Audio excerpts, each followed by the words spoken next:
the first lady, As-Sayyida Khadija, the greatest woman in Islam, Khadijatul Kubra. Manzon Allah bai manta da Khadija ba. Manzon Allah yana ambatan Khadija duk inda aka zauna. Sai manzon Allah ya yi karatu, sai ya kawo sabon hadisi, sai ya faɗi falalar Khadija, sai abin sai ya kule ma Aisha.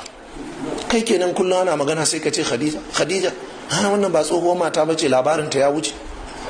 Kai baka samu wadda ta fita bane? Allah ya baka wadda ta fita ka manta da ita. Sai manzo Allah ya dauke wuta gaba daya.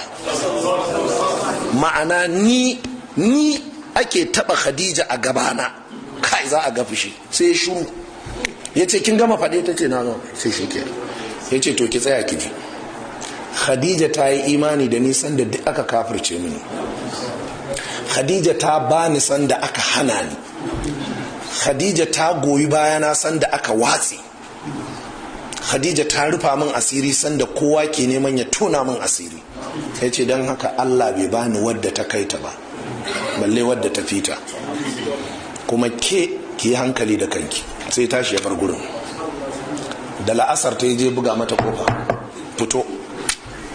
Ya ce Khadija ta yi imani da nisan da aka kafi. Ya sake maimaita mata wannan karatu. Gari ya waye, ya sake fito, ya sake mata karatu akan Khadija. Aisha ta ce na shiga uku. Ta ce in ya huce wallahi ba zan sake faɗin wani abu ba sai alheri game da Khadija. Aisha ta ce sai da annabi ya kwana 30 da safe da la'asar, da safe da la'asar sai ya je ya buga mata kofa. Ta ce ba ta taba ganin tashin hankali irin wannan.